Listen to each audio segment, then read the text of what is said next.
swing point en laaran ɗum ɓe wiyata swing point hanjum on gaɓa ko turning point be English ha lumo wayltita.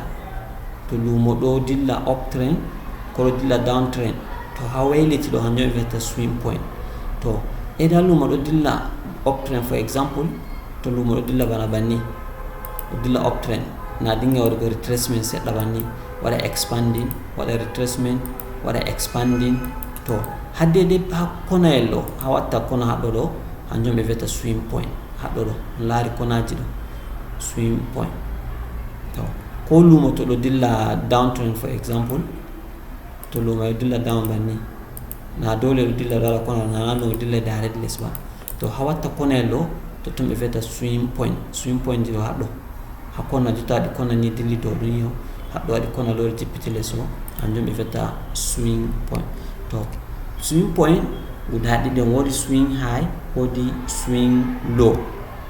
Nda example haɗɗo to on laari ɗo hanjum swing high, ɗo hanjum swing low.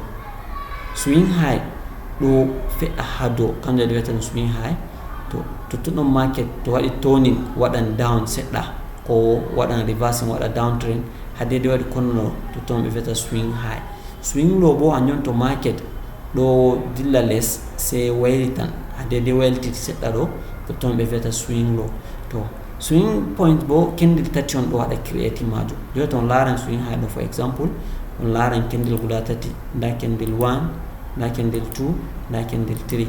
To ko on laarata bo ha swing high majum ɗo ɓura high candle ɗiɗi je woni ha nano majum be nyamo majum. On laari high ɗo ɓuri high ɗo ɓuri high ɗo. Swing low bo low majum ɗo ɓura, hanjum fu on laari candle guda tati on ɗo waɗa forming, nda candle 1, wodi candle 2, wodi candle 3. To on laaran low candle ɗo ɓuri low ɗo je nyamo, ɓuri low je nano. So ɗo ɓe wiyata swing point. Hen laara examples to en nasti chart. Jota for example to on laaran haɗɗo ɗo, on laari haɗɗo swing high, on laari ɗo high on haɗɗo on waɗi turning point majum, waɗi kona se jippiti seɗɗa on laari. To on laaran candle ɗo be candle ɗo be candle ɗo, high candle ɗo ɓuri high ɗo ɓuri high ɗo, hanjum wiyata swing high. To bo swing low haɗɗo on laari waɗi kona banni ɗo, low candle ɗo sorry ɓuri low je nyamo ɗo ɓuri low je nano, haɗɗo fu banni.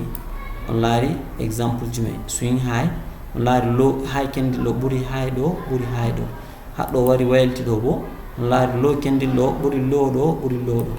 Swing low, swing high, swing high, swing low. Miɗo yela on faami. Ha market watta kona ɗo ni hanjum wiyata swing points. En wi wodi swing high, wodi swing low. Swing high ɗo fe'a ha to market ɗo waɗa bullish, yiɗi wayltugo ko waɗa reversing warta bearish, ko waɗa retracement seɗɗa meta waɗa continuation. To ha waɗi konel ɗo to ton wiyata swing high. To market ɗo waɗa bearish bo to waɗi kona, ha dede waɗi kona jota for example down haɗo ɗo, ha waɗi kona waylti dilli dow seɗɗa ɗo hanjum wiyata swing low. On laari swing high, swing low, swing low, on laari haɗɗo swing high. Jela on faami.